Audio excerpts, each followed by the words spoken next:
right before we pulled out, I go, I got to just see if she's still in the same spot. Like, I don't know what she was on, but remember that? She was right in front of me and you the whole time. Right. Like, Yep. going like this. And she was doing that in the afternoon when we sound checked. It was still in the same spot doing the same thing we played. And then when we left, we're all getting on that bus. I'm like, I wonder if she's still doing the same thing. Everyone's like, where are you going, Kenny? I'm like, it's only going to take a second. I just got to cure my curiosity.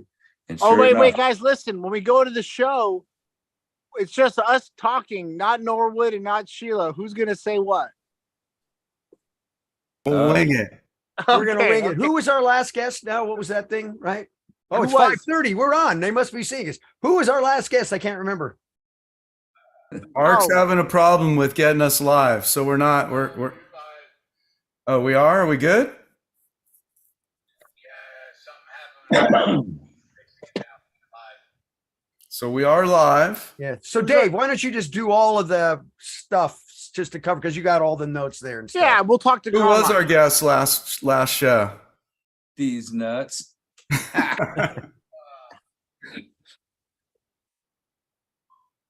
Let me look. You're live on Facebook. Don't worry about it. All right, look, but we got to know who we got. All right. Come on, Time out. It just ain't the same without Sheila, because she gives you all the notes. It's all organized. This is what a producer does. We got it. The Prince. I just said, yeah. You ready? All right, you guys ready? Here we go. Yep, let's rock. Here we go. Drum solo. The Rock and Talk Show, Beyond Backstage, with your hosts, Norwood Fisher, Kenny Olson, Scott Page, Stephen Perkins, Sheila Conlon, and David Moss. And welcome to the Rock and Talk Show, show number 75, the bi-monthly show that dives deep into the entertainment industry, the stories and culture around it, the business and everything in between. I'm the Moss Man. Let me quickly introduce my amazing co-hosts. We got Stephen Perkins over here from Jane's Addiction and Porno for Pyros, Scotty Page from Pink Floyd, Toto Supertramp, the legendary guitarist over here, Kenny Olson, Experience Hendrix, Kid Rock, Twisted Brown Trucker Band, and Norwood Fisher, literally beyond backstage in the middle of a sound check. And we're missing our lovely Sheila Conlon tonight, who's dealing with some personal stuff. She's back east in Minnesota. We got a great show tonight. We had an amazing show last week with the Arabian Prince, OG from NWA. Yeah. Real quick. Love to Sheila, and I hope her family and everyone's healing well. And also, do you guys see what you have on the Norwood screen? If you're listening to the show, it's just the back of Norwood. But this is the view I get when I play drums with Norwood. This is my view. That's my view of Norwood. So you get to enjoy that. So that's just my comment there. But yeah, it's good to be back with Wood. Wood's back. It's good to be back with Wood. It's good to see Wood's back. Yeah, thank you, Scott. So just how's everybody doing? Like, it's a lot's gone on since our last show. Yeah. Scott, you've been in Serbia, you were in Italy before that. You've been all over the place. I was in Tulum. I think I did the last show from Tulum, didn't I? Yes, you did. I did, yeah. So since then I came home. I did Tulum. I came home. I was home for 12 hours, got the clothes washed, turned around, went off to Serbia, to Belgrade, and had a great thing there. I got to keynote a speech there for the Big Tomorrow conference, and I got to play. It was really a blast. I mean, that is a great country. I mean, we hear about, being over here. I'd never been to Serbia, but going there, it was a total thing. It really reminded me the city, the old part of the city there and everything. It's like, it's so clean. And it reminded me it's almost reminded like Paris back about 20, 25 years ago and stuff, when the culture was really there. The food was fantastic. So cheap. Oh my God. You could it was crazy. You get a cup of coffee for $2, it's kind of stuff like that, a cappuccino. And it was what's the traditional Serbian dish food wise?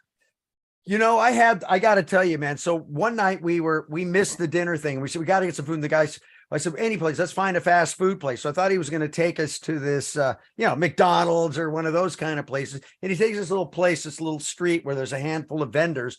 And the guy, and I swear I had the best hot dog sausage that I ever ate in my entire life, man, on this like pretzel bread with this thing. And it was one of the best meals I had there because I never had anything that good. But, I don't really know all the traditional stuff. I had all kinds of great food there. I mean, it was just really fresh. Fish was fantastic because you're right there on the Danube, right? Which was kind of cool. So yeah, it's a beautiful city. It's amazing.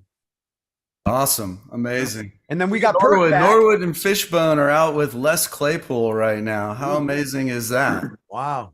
That's wild. He's in Fresno, California tonight.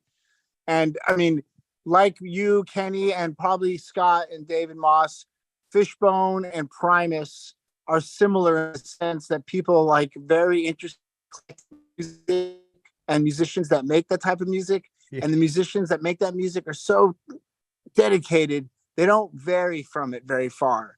From the beginning of their career till the end, it doesn't mean there's an ever end, or you don't end. But, as they carry on, Les Claypool and Fishbone have always stuck to their guns with the most funky sound, original sound. Yep. Once you hear Les, you know it's Les. Once you hear Norwood, you know it's Wood. And that's not easy as a player to make an imprint as your personality makes an imprint on the globe. It's impossible nearly as an artist, but these guys have done it. Yeah. Well, I mean, if you think about it, musicians in general, I mean, that's really the thing. It's wearing your own clothes and makes it unique. And it goes back to not what you play, it's what you say. Right. And so some simple guys will kill you with one note. They'll just tear your heart out. They don't sound like anybody else you ever heard. And that's one of the true great hardest things to get figured out. It's just like you, Perk. I don't know another drummer that plays like you, right? You just have this thing that is just so unique about what you do.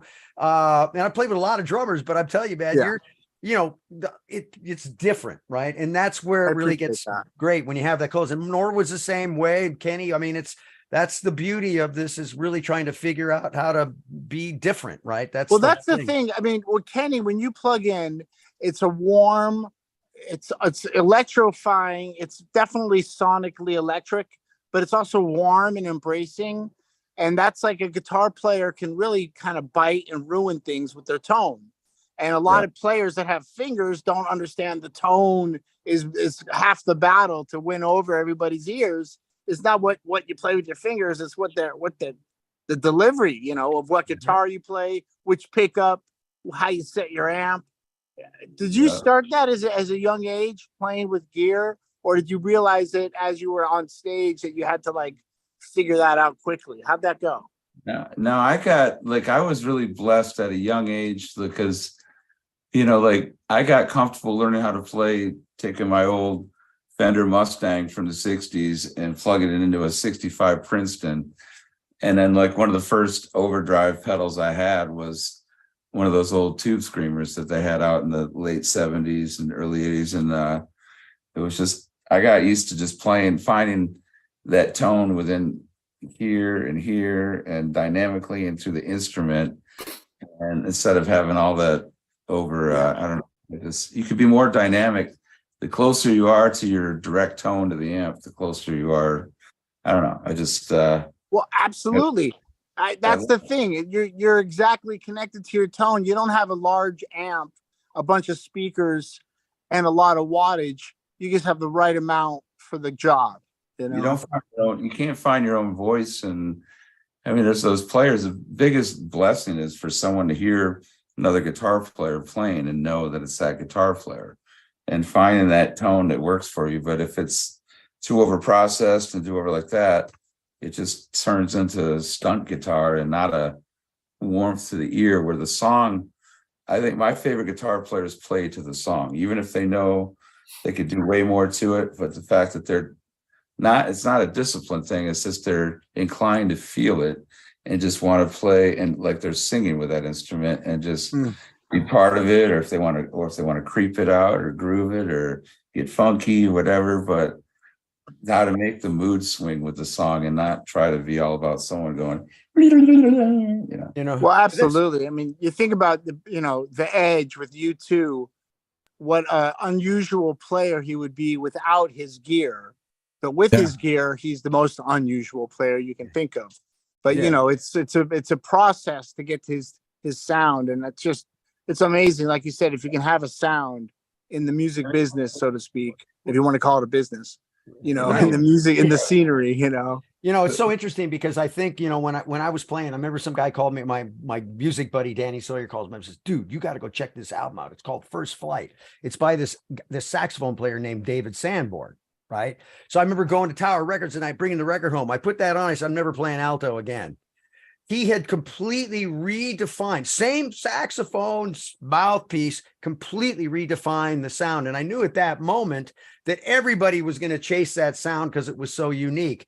So that's when I said, well, everybody's going over that way. I'm going to go over this way, right? Because it was like try to find a niche where it sounded differently. And so that's why I switched over to my tenor and I take the sax microphone, I drop it down in the bell of my horn, and because it creates a certain sound, but always trying to come up with something where you kind of feel like you're, like I said, wearing your own clothes, because that's really the signature piece. But it's crazy how certain people will come along and they'll just completely redefine the instrument, even though it's the same instrument, they just hear it differently and play different. Well, yeah, that's the thing with before we get to our great guest who's done that, real quickly, the sound of Miles Davis. Trumpet can be so harsh. Trumpet can be like just an announcement only, like they're announcing some kind of big award. He shows up and it's hollow and it's haunting, and there's space. There's room. He doesn't cover up a lot of real estate. It's the same instrument. But why don't you introduce our guest, David Moss? Well, real quick too, though.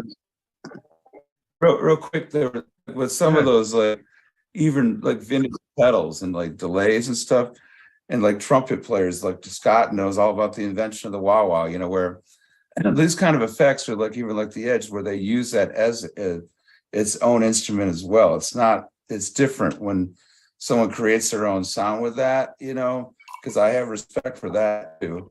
Even like the old Floyd's, like old Space Echoes, and those are all tones that can generate, you can call on that spirit power too. Right. But nowadays, a lot of guys just use all this digital stuff, and there's nothing human about the frequency in there. It's just this straight across compressed tone where it's like comes off too harsh because it's either too loud or too low, and never warm within it, and it's like the wah-wah pedal is as an instrument, like what's right. Perkins was saying, Miles Davis, the mute and the trumpet and stuff. It's yep. Before we introduce our guest, real quick, Kenny, I want to send you some love and a shout out for Skip. You lost, we know you lost a really dear friend. And so we want to take a second to recognize that. And he was such a great guy, man. We loved Skip. He always brought such a good spirit that whenever he showed up, when he came to our gigs, he was always willing to help, right? He always would reach out and say, hey man, can I help you? I'll help you. I'll do your social for you, whatever you need. What a great guy. So sad. I'm so sorry to hear that, man. Big time. He was a guardian angel on this planet, and he is one of the heavens above that, man. I can't even, I just begin to say how grateful I am what he's done for all the people, myself and everybody else out there, and his boys, his family. He's just always giving, Yeah. We never know what happens after life, except the people here miss them. That's we know for sure that happens. And next time I play drums, which will be about an hour from now, I'll think about your buddy. I'll think about your family. I'll think about you. He loved you and Scott and Norbert, like you guys. He was always there playing. So he'll probably be in that room watching you play. Okay, good. On that note, let's bring in. We've got two very special guests tonight, but right now we have Carmine Rojas, like one of the most amazing bass players out there. He played with David Bowie and Rod Stewart and a long list of many, many others. Music director with Rod Stewart. Carmine Rojas, welcome. Who's that? Who are you talking about? Who's that? Welcome to the Rock and Talk Show. What up, Carmine? Carmine. We love you, Oh. Carmine. You're such a Oh. fun guy to play with, hang out with. I'm happy we're here Yeah. having you, and thanks for doing our show, bro. Oh, anytime. I mean, shit, what else am I gonna do? I mean, Yeah. shit, probably one Yeah. of the most historic gigs you ever played was my birthday up on the rooftop in That was downtown fun. LA. Yeah, What was that it? fun. Tell You us were about it, there. Carmine. Yeah, he was there. Tell You us. were there. You were Tell- there. You played it too, Bert. No, I know, but what was it? What was it like? For me, it was like a maiden voyage to play with you. A real maiden voyage. Oh, I mean, that to was you, fun. you were surrounded by a bunch of guys that were just jumping around. We were a little bit hyperactive that night. Let's just leave it at that. But I had to play the bottom end. You know, just like watching you guys bouncing around, going, "All right, I'm gonna hold the bottom. I got Perkins next to me. I don't give a shit what's going on." Yeah, Oh, we had. it was awesome. That was a great night. That was what was there was a lot of people like putting on some kind of, everyone had their own booth, and they weren't selling, they were giving away, but they were giving lot. away some crazy stuff. Yeah. I Crazy still have. stuff. I still have some leftovers. Oh Probably- man. probably- Do you know probably what? dried out. I loved what I learned about that night was Manuka honey from New Zealand. Oh I yeah. got some Manuka honey. Do you remember that Oh, Manuka honey? Yes. Now that, believe it or not, you can eat it. Of course, you can use it as a sweetener, but it's great on topical wounds. If you have a topical wound, Yeah. you can put it Wow. on there, and a day later you're healed. So that from that gig alone, not only meeting the great Carmine and rocking, I got educated about Manuka honey. Yeah. Plus, Wow, when you go- plus when you go lick back. when you lick your wounds, it tastes good. Yeah, exactly. There you go. Back to basics. I love that. Organic. So Carmine, when did you start Thank you. playing? How old were you when you first picked up? Was bass your first instrument? Actually, first instrument would have been drums, but my brother took over, was a lot better at it. And I just picked up the bass just to kind of, F around with it. And I actually gave it up 3 times because I was struggling so hard trying to do something with it. And what the key thing was for me was not trying so hard and let it go. Let it just happen organically. Then it all came too. Once I started not Where thinking so was much that? about it, in Brooklyn. What part of town? Brooklyn? Brooklyn, yeah, New York. So how do you play drums in Brooklyn? Not very quietly. There's a group of guys who had a basement, because we had basements in the East Coast, and that's where we used to kind of practice and play. So I got to kind of mess around with it, and back then we had a lot of Southside, merengue, and Motown, and Stax, and then the English invasion is what really kind of like, whoa, that's a whole nother thing. Ringo and Dave Clark 5 and Hermits and all that kind of stuff. I mean, that was like a whole nother. Wow, these guys got a different swing, But it was very cool. What's very interesting? cool. The early drummers, early, they had upright bass and piano, saxophone, so they got to control the quiet, loud dynamic. But once you plugged in with Chuck Berry and then the Beatles and then of course the Who, you never turned down. After the Who, no one ever turned down. The drummer didn't. Yeah, we didn't control the volume anymore. We had to keep up with the volume. But the drummers suffer. The drummers are the ones who suffer because they weren't proper wedges back in the day. What's that? What? The drummers really suffered because they weren't proper wedges back in the day. Oh yeah. The PA was like a voice of the theater from a movie house or something. That's what they were using back then. Gotcha. It's like it was never right, But Jimmy never turned down. Neither did Pete Townsend. No, Pete Townsend only turned up. Where did you find a bass? Who had a bass around? Where did you find a bass? A friend had an old position. He had a 63 position around, and I got to kind of play around with it. But once I saw the Jeff Beck group, and I saw Ron Wood with his clanky ass sounding monster bass sound, I went, that's what I want, a telly bass. Because the way Ron Wood played with the Jeff Beck group, watching them at the Fillmore, it was like, wow, that's like another animal. It's very much Paul McCartney like, but this had a rattle like what's the name? Like the Ox from the Who, and John Entwistle. And there was something about the British bands, like the Move. I was a big fan of the Move. Yeah, they were the Move. The Move turned into ELO, but I'm not sure about how many of the same band members besides Jeff Lynne. Was it the same band? There's a drummer from the Move, and Bev, exactly, Bev, and the other guy who went the other direction. Guy with the beard. I can't think of his name right now. But that sound was like, wow, that's a very distinctive kind of a bass thing. Because I'm used to listening to Latin bass, R&B bass, and then you have this Paul McCartney style with a rattle and aggressive rattle, and then seeing the Who back in the early days, like, what the f is going on here? But it was interesting as a bass player because they were more like a guitar bass player guys, and I wasn't a big fan of guitar players playing bass because they're not really playing bass. But there are only a few, like Chris Squire and Paul McCartney. The few guys, the interpretation was just dead on. The creativity. What do you think about Noel Redding? Oh, he was awesome. But it was Jimmy playing. It's really Jimmy playing bass. Yeah. But I was a big fan of because then Jack Bruce kind of messed everything up. Yeah. Jack Bruce came and go, oh shit. I mean, you had the Jeff Beck group. Hendrix. So was that Ronnie Wood? When you said Ron Wood, was it the Ron Wood Stones? Yeah, Ron Wood. I had no idea. You just taught me something. Group.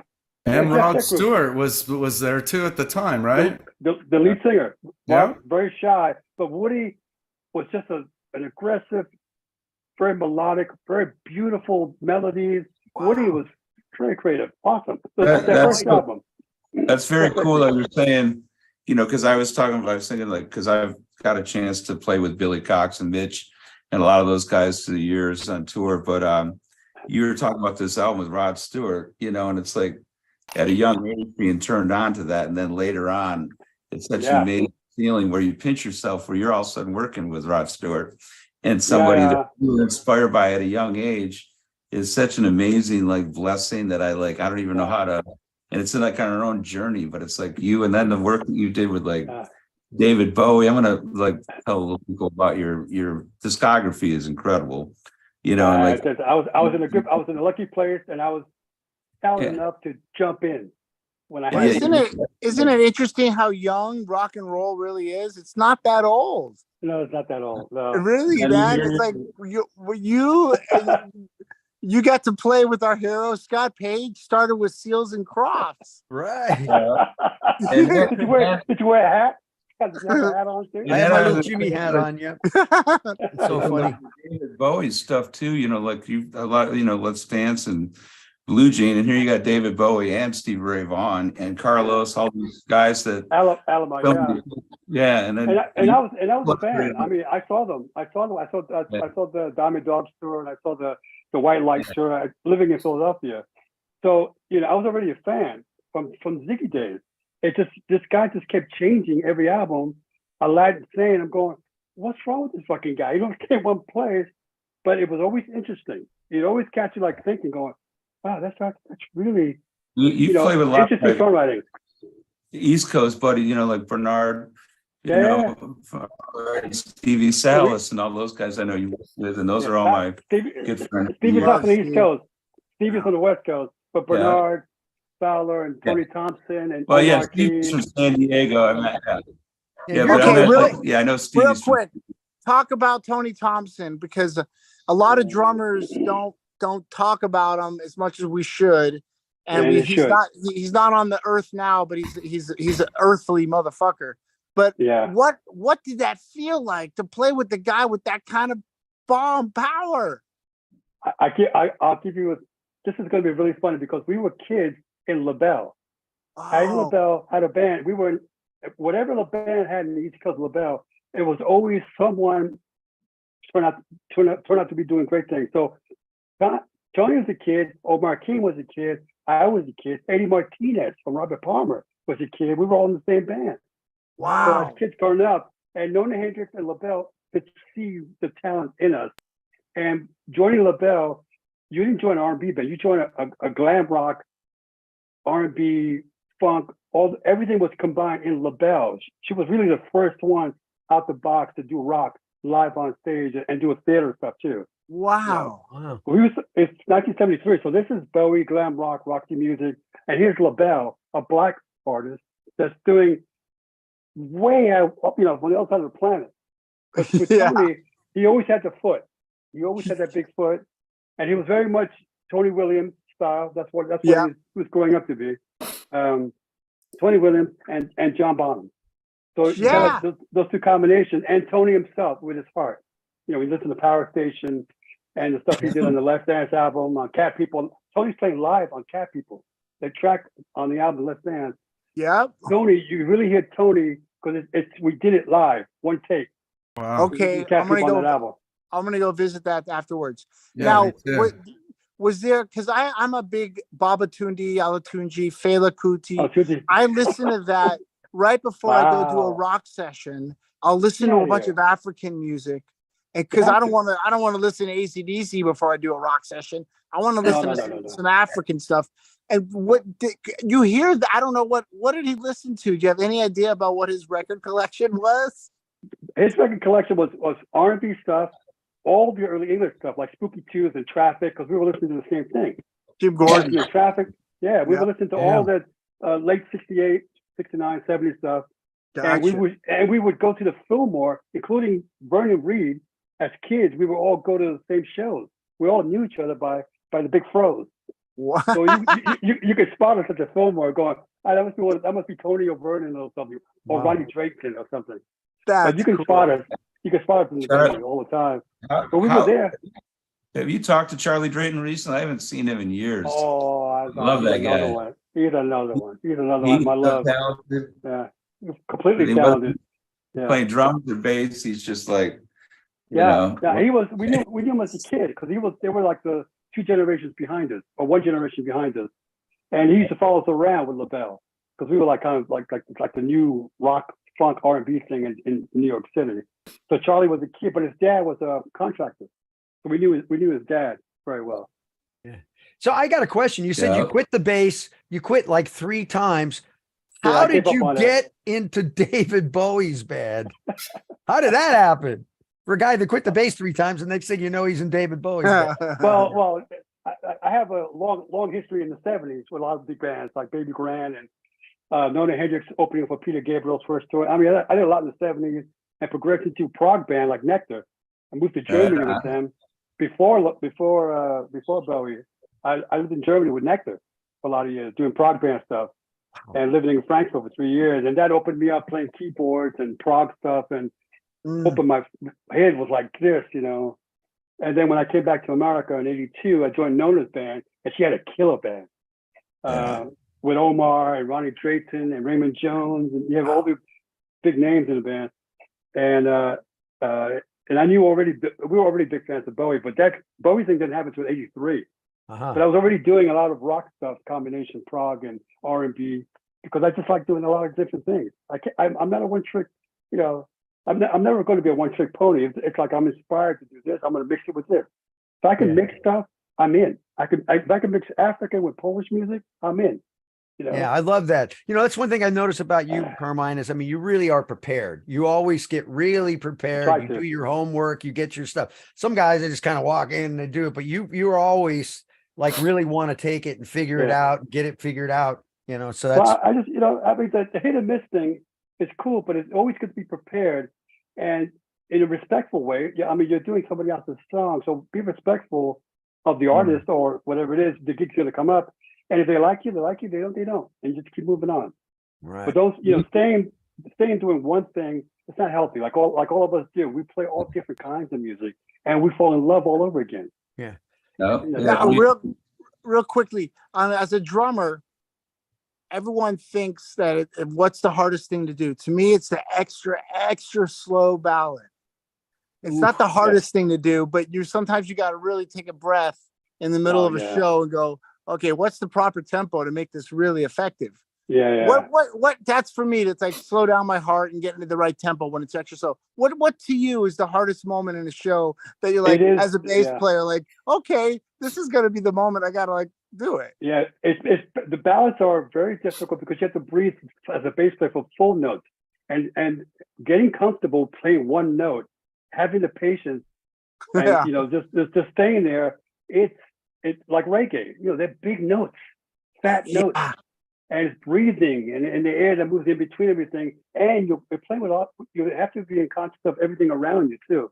So slow songs, even in the worst, not live, but in sessions.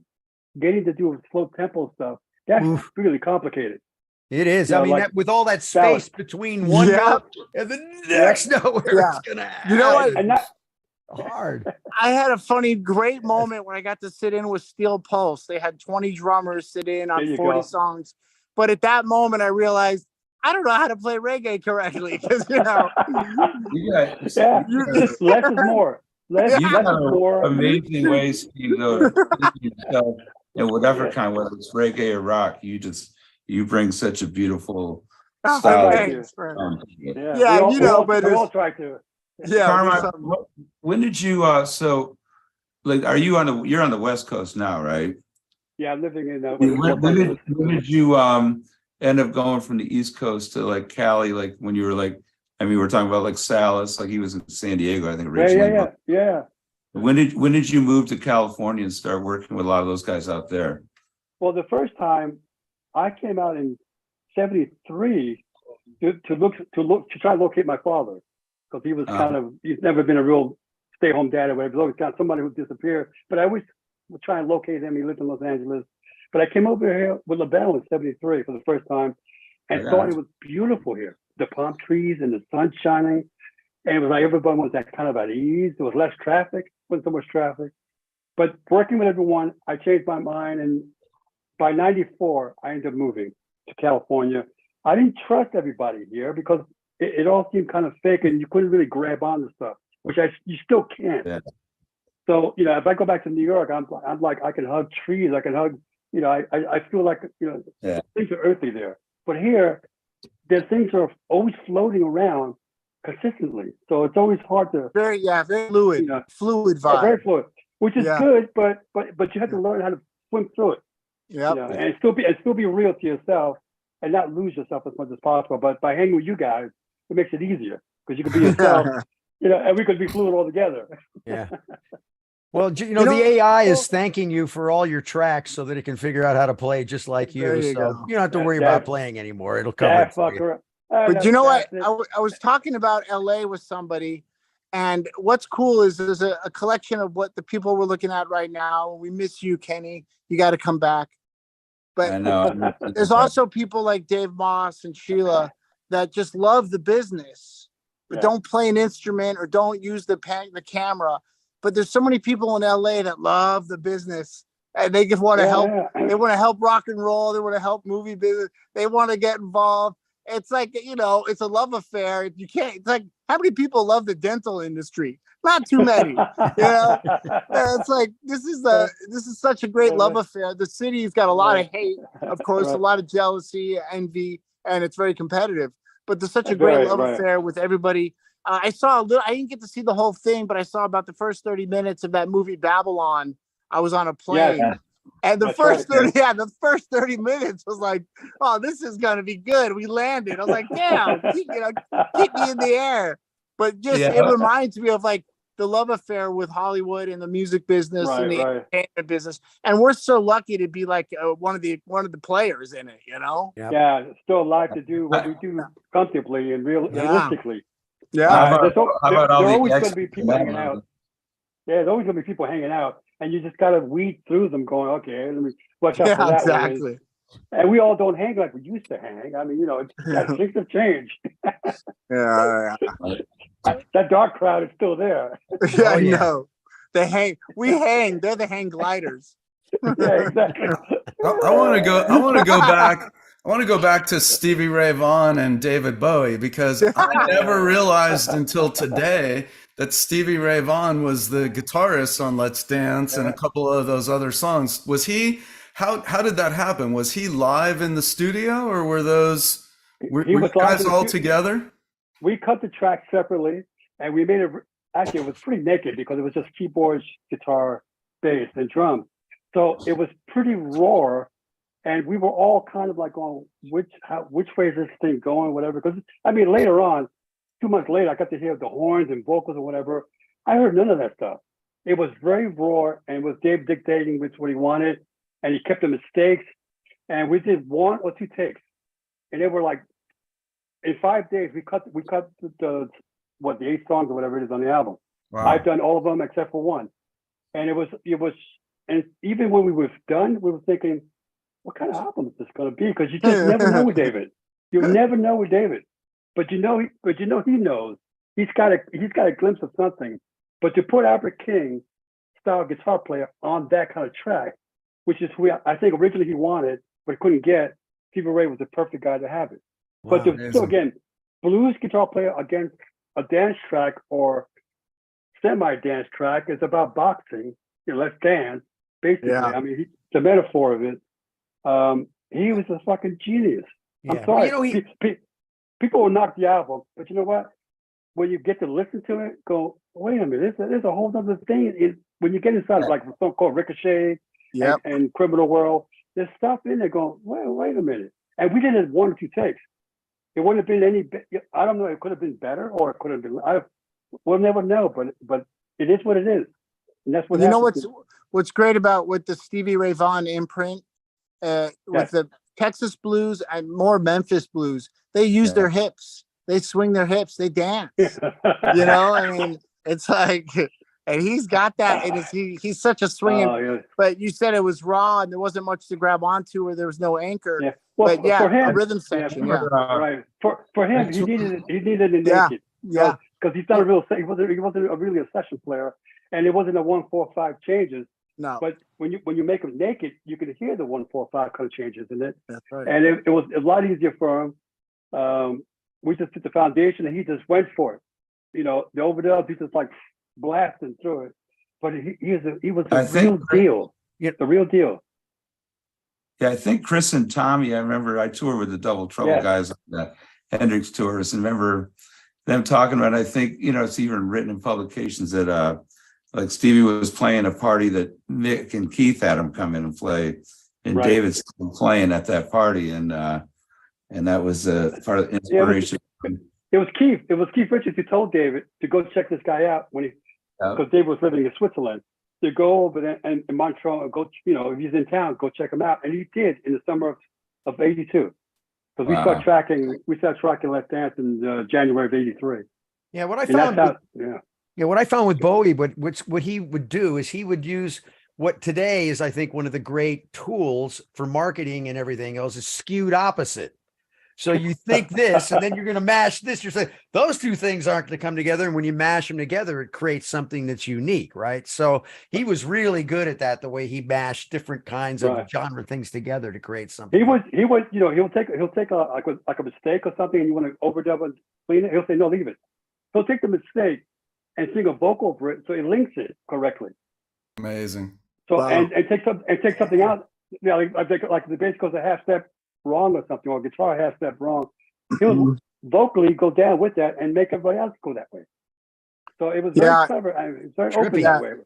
The singer in Jane's Addiction, Perry, who doesn't play an instrument traditionally, he'll do a similar thing where he'll ask us to play something that just does not seem to feel right, and we'll do it 3 or 4 times. He'll sing with it, and I hear it now. Wow. Right. Okay. Cool. I'm sold. Let's go. It's brainwash. Perfect brainwashing. Perfect. Exactly. There is. You hear it enough times, and it becomes the truth. That's not bad. It's true. It's true. But he never. You have to remember about David. He doesn't write for anyone. He writes for himself. Yeah. So he doesn't care whether you like it or you don't. If it's cool, that's up to you. So everything he does is always for himself. And like never for the public. That's just David. Keeping all the beautiful mistakes and everything, and finding that he's a true artist. Yeah. Now, I mean, that's so what do you, go ahead. Oh, go ahead. No, you go ahead. No. I got a question that's going to take us outside. So go ahead. Go outside. Let's go outside. We're going to do a skewed opposite. We're going to coach right now. What's happening? I didn't want to run out of time, and I want him to if some new stuff that he's working on, is hear what's going on and stuff. With some of the new badass stuff you're working on and stuff. Are you talking about to me or? Yeah. Oh no, I'm just right now. Monday I have a corporate gig with Robert Zander, and then next week, what we got? Where is it? May 27th, I'll be in Springfield, Georgia, at the Mars Theater with Bernard Purdy. Yeah, you're doing that thing. Thomas Claxton. Yeah, I did that gig with Kenny and me did it. Yeah, yes, exactly. So we're gonna go there, and hopefully Sheila will make it. But and can't forget what's his name, Will McFarlane, guitar player. Yeah. He's played with Bonnie Raitt. Yeah. Us with Thomas, it's going to be we got a rehearsal for 2 days. It's about 43 songs. It's going to be fun doing, our stuff, Bernard Purdy, Yeah. Will. I'm stuff. sorry It's you gonna be have to great play with combination. Bernard. I'm sorry Yeah, I you'll have know. to go through that. That's a rough one. I know. I- Jesus. I couldn't. Untalented. Norwood and I played with Bernard at a gig, and I had to stop for a moment, take my phone, and just do the thing while he's playing his drum solo. I'm like sitting there like going, I'm on stage with Bernard Purdy playing a drum solo. Yeah, It's that shit awesome. I mean, feels so different. That guy, his Yeah. groove is like, it's a pocket, yeah. It's a heartbeat. So you have to kind of redo as a bass player. I play with a lot of different drummers, like Steven. Yeah. And you find where the heartbeat is. You find out the breathing, so you can kind of marriage it together, so you can swing together. That's much as possible. wow. So Well, it's another heartbeat. I've been so lucky as a drummer, play with you, Norwood, the bass player in Primus, Les Claypool, great bass players. And as a drummer, you have to rethink not only what you're just saying, the heartbeat of each other, but also where the conversation goes. You don't want to talk on top of each other. You want to listen. That's right. You want to fit, like a puzzle. Yeah. And you got to learn that instantaneously. It's like you're jumping in bed, you're making love there's no foreplay. You just go do it, baby. some footsies every now and then, When Robert and Lee were doing their tribute to Jocko, who did they want on drums? Stephen Perkins. Yeah. Well, you know what Jocko said? Wow. Jocko said growing up in Miami or Florida was so good for him because if he grew up in New York, there's a lot of jazz snobs. It's all jazz. But in Florida, he said they cared for dance music, anything that might get people on the dance floor. Plus, of course, if you got jazz chops, great. So he said he had a sensibility to get people to move their hips, not just think about what they're hearing, but below the waist. And he said, Florida had something to do with it. That's what he said. I wasn't there. The phrasing and stuff, the way he phrases or whatever, it's always very, very rhythmic, and it's always like a pulse and an up and a down. Right. Yeah, very good. Like a tango dance or marimba. Norwood. Yo, how's your sound check? Where you at? Sound Is check. he here? Sound check. Yeah. There he is. My brother. What's happening, baby? I feel like we look better now. We got Norwood in here. I feel like we're complete. Right? Like the UN. Just like that, right? And we're missing Sheila, unfortunately. For Sheila. I'm glad I could show up. How was sound check? It sounds good. We're playing a venue called Fulton 55. Oh yeah, I know it. Incredible band called Bite Me Bambi opening. Yeah. Bambi. I believe. And younger, up and coming, kicking up dust. I like that. I like the name. Awesome. Now, are you playing with Les tonight, or when does that start? No, that we did 2 shows in Reno, and they were amazing.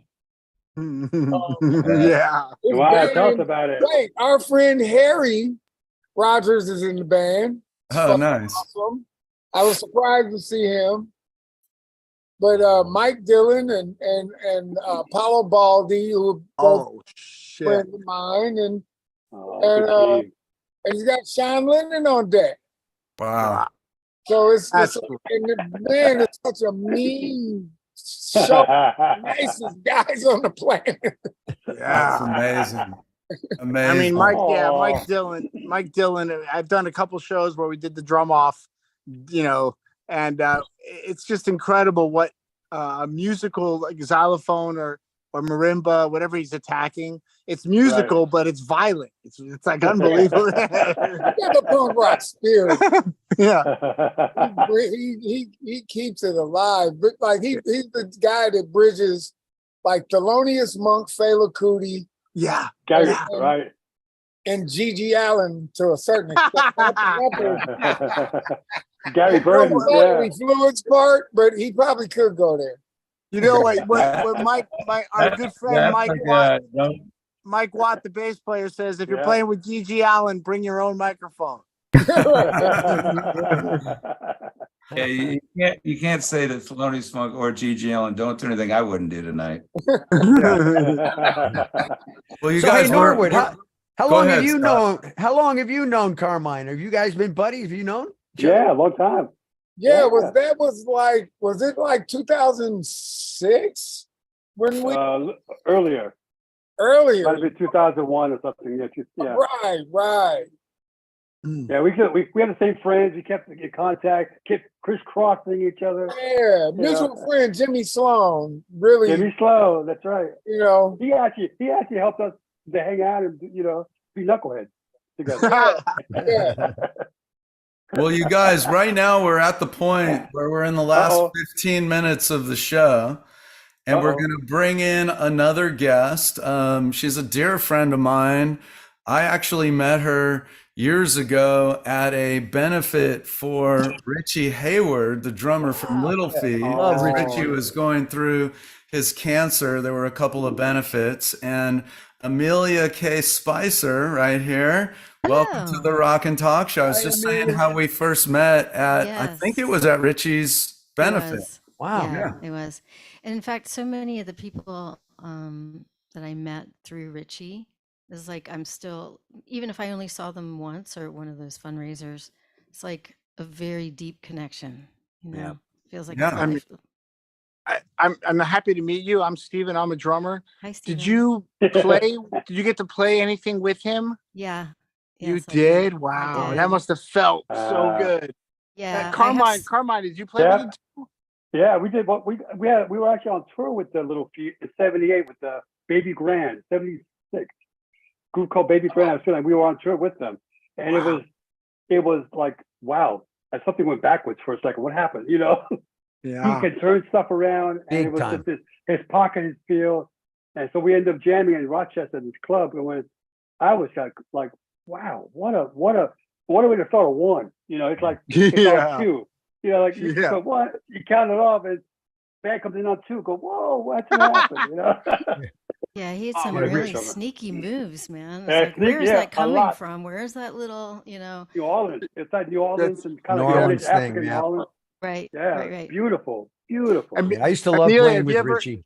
I used have to you ever- love playing with him. We talk about traditional, real, Yeah. that old school, that second line Yes, stuff. right, Oh my second God, line, he was right. the best. Yeah. Yeah, I have some recordings actually that haven't been released. Oh. We recorded one day up in Topanga, and it was pouring down rain up at Eric Lynn's studio. It used to be Eric Lynn's studio, I think. Yeah. Top of the hill. Yeah. And I have a loop from him that I used as my basis for my Silent Night track that I did on the Safety Harbor Kids Benefit CD, and Jackson Brown's on there. And so I did Alright. Silent Night, and I brought Wow. Richie's drum loop Get in about outta here. halfway through. Wow. That's Yeah. cool. Nice. Yeah, so he's there in In spirit. spirit. That's Yeah. right. Yeah, man. That's Isn't right. it cool what drummers? I mean, because I'm a drummer, of course. What drummers do to the world? We all move our hips. And I was talking to Billy Kreutzmann, the drummer from the Dead, and I said, "Man, you've got more people moving your hip. Like you've moved more hips than most people could ever move. Think about it. All the Dead shows. It's just so cool." But enough of the drummer. What do you got Never going on, know. Amelia? What do you What's got up? going on? Well, I'm playing Topanga Days, actually, Yeah. since we're talking about Topanga, playing Topanga Days on May 27th. I just got back from Nashville, had some shows there, and doing some writing there, and making a record. Making the record that I started during COVID, that during lockdown, and it's such slow going because I started it just myself, and I'm used to producing, but not used to being like Right. all the hats all the time with, as the main engineer. Better hurry up. You better hurry up. No It's kidding, man. closing. That window's Yeah. closing. Yeah. I've opened it. I mean, I have gone to a few studios now, but it's not now. It's slow going, but it's a weird one. I will say it's a weird one. What's And the vibe? What's the vibe of the record? I've played only a few things for some people. Now, the song I'm going to play tonight is on there, and this is very singer-songwritery, but a lot of it's like drum loops and kind of just kind of weird. And I don't know, some people have been saying it's like a 90s throwback. I'm not doing that on purpose, but and I'll say cool if you like that, and if you don't, then I'm saying it's not that. It's the 80s. It's something else. Like, I don't know. Can you move your hip? Can you move Yeah. your hip to it? Oh yeah. Okay, good. Yeah. If you don't mind me asking, who are you working? I mean, I'm from Detroit, but I lived in Nashville Oh, nice. for a while. Who are you working with there? If you don't, or is it? Are you working with a producer in Nashville? Oh you're no, saying? no, not a producer. No. Yourself. Just doing some writing. I'm still trying to hook up with Waylon Payne actually, but we have not Songwriter. connected and yeah. So I'm hoping to get back there in June and make some things happen in that way. Oh, But good. no, I have not worked Good luck. because I'm producing the record such as it is. Are you too close to it? Possibly. I'm sorry? Are you too close to it? Sometimes we have to like have somebody else's. Oh, yeah, I don't know how to answer that. I mean, you know, Sometimes I mean, it happens. Goddamn That happens. producer, and that's that. it's going, it's I like it, so I trust a few years, so Good. I get to Well, bounce you know, enough. I got to sit in with a mixer, and he goes, "Okay, at the end of the mix, you're not allowed to say anything. Go ahead, take a listen. Take a listen." Oh my god, at a mix, oh my gosh, I usually have lots to say, and I always pace when we're mixing. God almighty. Oh yeah. So what are you gonna play tonight? What's the name of the song? So it's called Remedy, and I'm gonna go make an amp tweak right before I play that. Oh, So okay. this is my it's a real perker upper. No, I'm just Perker. no, Perker. it's not really. No, Keep perking up. I was gonna play a new kind of rock and blues thing, but I haven't quite finished the bridge on it yet. So anyway, yeah, this was my first lockdown song that I wrote. So I'm just gonna make one tweak. Talk Go amongst ahead. yourselves. Go make Yeah, it. I'm gonna change my outfit, so I'll be right back. Yeah, all right. There you go. We'll Carmine, be right here. Well, look, yes, dear. Carmine, would you say that Tony Thompson and Richie are like a 180 from each other, or is there something Yeah. similar about it, or completely What's different similar? sides? What's similar is the passion. The Yeah, passion is the same. yeah. But Hey, that's very have you ever- similar. Have you ever Yeah. played with Donnie Wynn? Do you remember Donnie?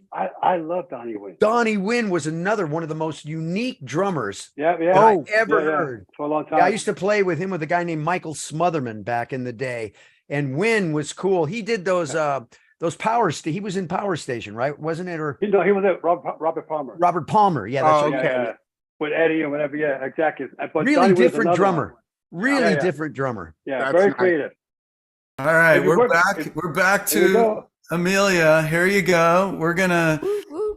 pin you and give you the whole screen here. I've got reverb now. There you go. It sounds good. Ooh, Got verb. Verb. All I'm in right, the Grand you're up. Canyon. All right, here we go. Yay.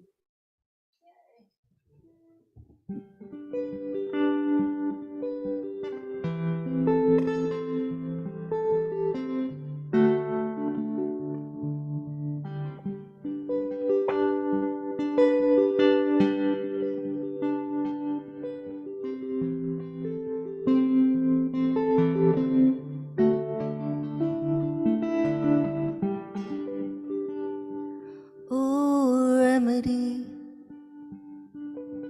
where have you been? I can't find you 'cause the shape I'm in. Did I put you down? Did I treat you right? You must be saving someone else tonight. The water's deep, baby, where the demons sleep. Oh, Remedy,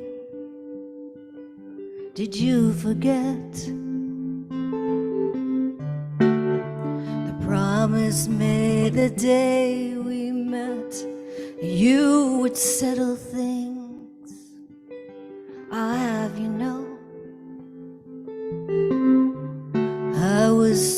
searching for you years ago. The water's deep, baby, where the demons sleep.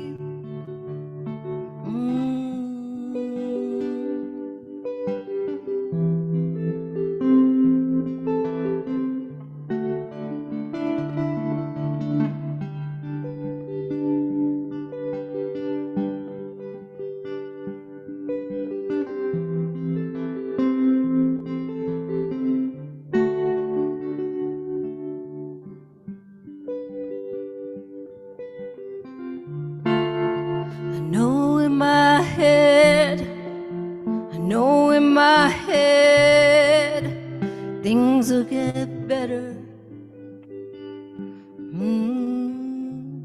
I know in my head, I know in my head, things will get better.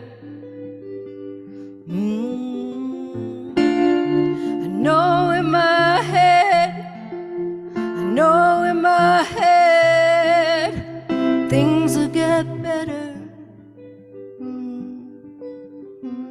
I know in my head, I know in my head, things will get better.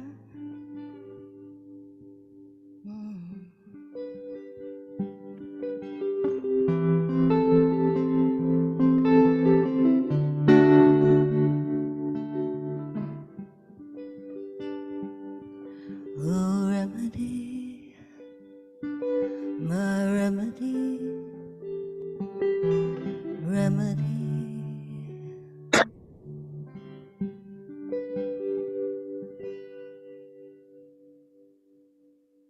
Yes, very nice. Beautiful.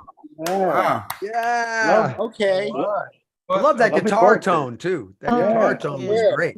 Sounds What a amazing, beautiful, Rich. You beautiful- are Oh, you guys. amazingly Well written soulful. song too, and your performance, the lyrics.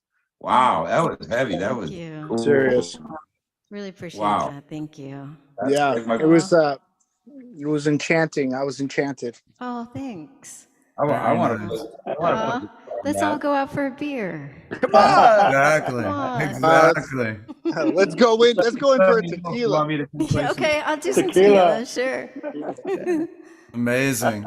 So, when do you think you'll be done with the record, and when I do you think I'm gonna have it out next year. Okay. I'm gonna do a couple of singles. I'm pretty close on a couple of mixes. So, and I've been, because I'm a filmmaker, I'm always shooting video, and so the music videos I sort of make at the same time. I'm just shooting video all the time. So I've got 3 or 4 music videos about halfway done. And The real story while it's happening. All the yeah, Amelia had a guest appearance with Steel Toed Slippers many years ago, I too, did. back in the day. at the Mint. At the Mint. Steel Yes, Toed indeed. Slippers. That was a good night. That was a it's fun rocking. night. That was a fun night. I Well, think I had you just know- gotten back from Nepal that night. you did, and you were also like in some kind of a car wreck right before that, if I remember. I was in a Like, car wreck. I Yeah. went to Southeast Asia and flew in little planes, which is you're not supposed to do. I didn't know that, and I didn't know I had a head injury actually. And then I came back, and that night I went saying out there, "Yep, I feel fine." No, Yeah, it was great. no, no. Yeah. I have Wow. I just added a new segment to the show. Okay. The musical guest will ask our guest a question. Oh. Do you have something you want to ask Carmine? Why me? I like it, Perk. Yeah, I like it too. Come on. I wasn't tuned in before though, so I No, don't we. know. Oh, all right. okay. Well, anything Yeah. goes. He's one of So- the greatest of all time, and he's played with some of the Clearly. greatest of all time. Yeah. So what was that like? Yeah. There you go. That's It's always the question, right? People will say to me, "Wow, you played with Pink Floyd. What was that like?" I mean, Yeah. Yeah. exactly. It's a terrible question. Therefore, it's terrible my question. question. I know. Oh, it was You're welcome. horrible. Completely. But I mean, Completely. if I think it's a good it's a good segment because the new music segment doesn't mean you're new to the game or maiden right. voyage. You've been doing it for a long time, of course. But Carmine might have some. I know he's got good advice for anybody, amateur or professional. But any thoughts?